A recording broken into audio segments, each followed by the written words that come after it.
Hey everyone, it's Carissa Wiley at sprinkledwithglitter.com. Thanks for joining me today. Today I am sharing a card that I created for the Pinkfresh Studio July Challenge.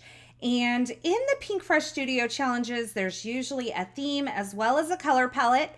And this month's theme is Shimmer and Shine, and it features these gorgeous colors that I'm about to use. And I decided to use this Brighter Days hot foil and coordinating layering stencil set from Pinkfresh Studio to create my card. So I'm starting out with the hot foiling, and I'm laying my plate on my Gemini foil press that I have set to medium heat. Then I have my foil. I'm going to lay that pretty side down onto my hot foil plate. I'm going to add my hammer mill cardstock over the top, and then finally the shim that comes with the foil press. I set my timer for a minute, and once that minute timer goes off, I'm going to remove the platform from the base and run that through my Gemini Junior to press that foil onto the paper. Now these layering stencils are really easy to layer up, and these are kind of cool layering stencils because on the layering stencils for the leaves, there are also a couple of sentiment options. Now I'm not using those today, but I did want to make note that those are there. So in the color palette and the inspiration piece, which you can check out over at my blog, there are some gorgeous like pinks and peach fuzz colors, but they're kind of toned back a little bit with the warm buff ink from Pinkfresh Studio. So I'm going to ink up a couple of my flowers using the Ballet Slipper ink, just a really light coating I'm adding here. In fact, on camera you can hardly see it, but I promise the color is there. And so I did the ones that were kind of diagonal to each other. And then I'm going to use the Peach Fuzz ink and ink up the other two flowers. Now this is the largest, most open area of this stencil set. And so it's going to lay down the most color.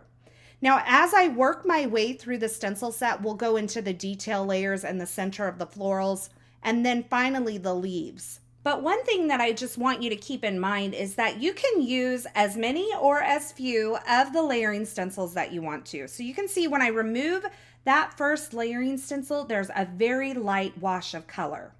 Now I'm going to take layering stencil number 2, and this is the detail layer for these florals, and I am going to ink with the same color that I used before. So this is one ink for the flowers for this portion. So the same flowers that I inked with the Peach Fuzz before, I'm going to ink with Peach Fuzz again. And the same florals that I inked with the Ballet Slipper before, I'm going to ink those with Ballet Slipper again. And in the areas where there's 2 layers of ink, this is really going to intensify and deepen and darken that color. Now, I really want you to kind of take note, if you can, of the colors that you're seeing popping through the stencil right now. Because even though they're very light, they have a brightness to them. They're not kind of toned. But what I'm going to do with this same stencil in place is I'm going to bring in the warm buff ink. And I am going to add just the lightest layer of this warm buff color over all of the stenciling that I've done so far. And you're going to see that it really makes it really very neutral. So you can see me picking up the ink and really just blending a lot of it off on my glass surface, and then going back to that ink that I blended off on my glass surface and picking it back up. But you're going to see how this kind of tones that ink that I've already had under it, and it gives it more of a, I want to say almost like a dusty, earthy, kind of antique-y look. So this gives it a really like blushy floral look. So I'm going in and I'm going back to the first stencil. Had I thought about this before, I would have just applied this ink over the first stencil while it was still in place, but I didn't think about that.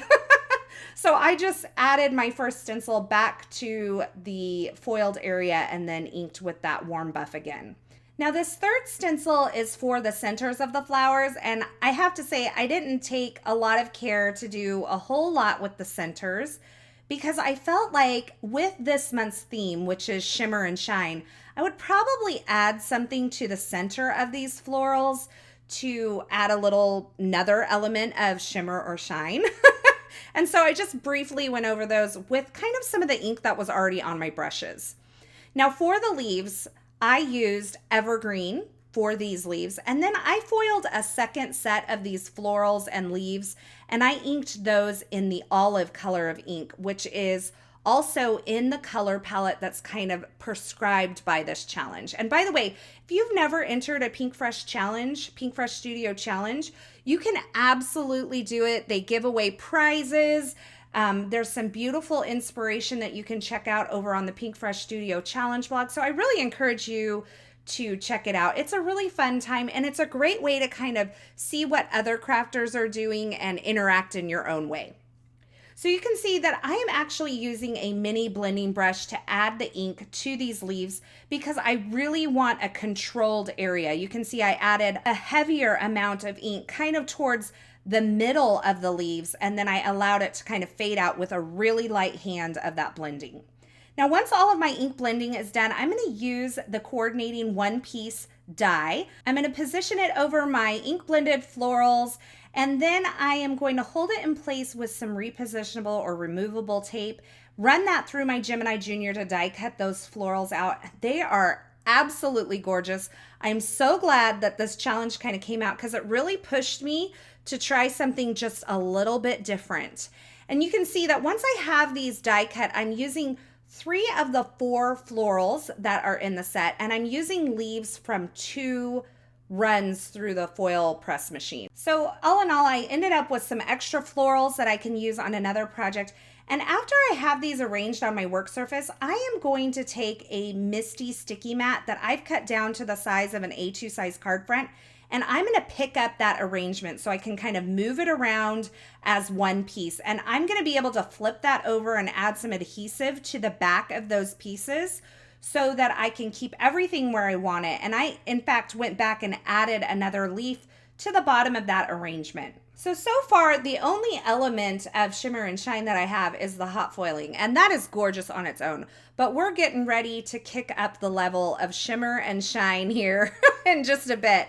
First of all, I'm going to use this Ornate circle die. This is new from the June 2022 release from Pinkfresh Studio, and it is a very intricate die. So I am adding my metal cutting plate to my Gemini Junior cutting sandwich, and I'm actually cutting into the metal plate. So the blade of my die was facing the metal. Now, when I was first introduced to the Gemini Junior at a trade show, I was told that that is totally fine to do it like that. In fact, it increases the cut quality of these very intricate dies. So you can see I'm popping out the little pieces that remained in there, and then I'm kind of just folding up some of these petals of this Ornate circle die. Now, the cool thing about this Ornate circle is you can use it as I've used it here to create just a little design in your card front, or you can use it with the outer outline die and kind of cut an element that you can layer on top of your card, like a standalone element. So it's really cool that you can use it in more than one way. It's actually a 2-piece die set, so it comes with the one that I used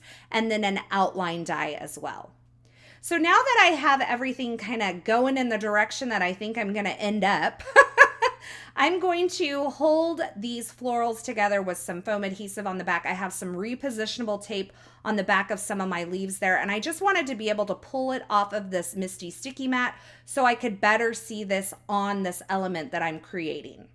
Now, I'm liking the way that this looks, but I thought a great way to pull in some Shimmer and Shine would be with this diamond glitter cardstock. This is actually from the Stamp Market. It is a silvery cardstock, but it is absolutely beautiful. There's just something different about it. You know what I mean?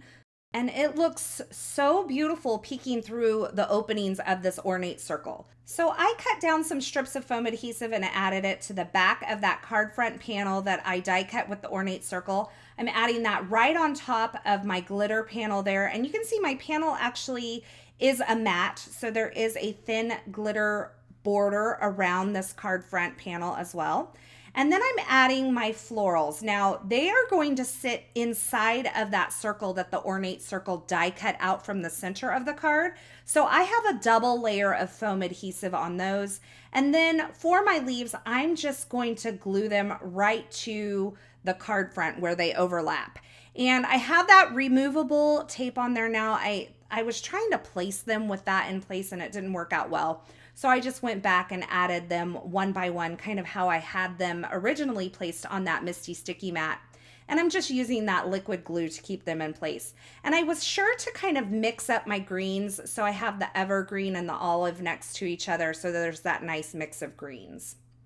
Now this sentiment I actually already had foiled and die cut. It was in my craft room. It's from the Modern Script Sentiments hot foil set from Pinkfresh Studio. So I added that to my card front. And now I am taking this entire panel and adding some tape runner adhesive to the back of it. And I'm going to add it to a top folding A2 size card base. So I created this card by cutting my cardstock to 4 1/4 by 11 inches and then scoring at the 5.5 inch mark to create this top folding A2 size card. Now I'm going to finish my card off with one more element of shimmer and shine, and that is the Pinkfresh Studio Essential Jewels. And this is just kind of the basic white color, but I love how they kind of, with their iridescence, pick up the colors of the flowers around them.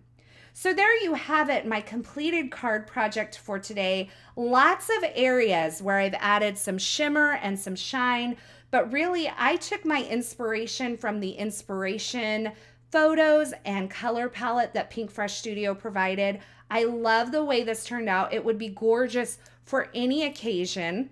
I've added a thank you sentiment here, but this would be a gorgeous wedding or bridal shower card as well. As always, I will have links to the featured products used in this project in the description at YouTube. So if you're looking for something in particular, be sure you check there. Or you can head on over to my blog at sprinkledwithglitter.com. I will have that linked below as well. Over there, you're going to find more still shots, more information, a complete list of supplies, as well as a link to the Pinkfresh Studio Challenge blog where you can play along with us as well. As always, thank you so much for stopping by. Thanks for watching. I hope you enjoyed this video and this project. If you did, be sure to give this video a thumbs up. And don't forget to subscribe and turn on the notifications here on this YouTube channel so you don't miss any of my paper crafting and card making video tutorials shared here. Thanks again for watching, and until next time, I hope you have a fabulous day.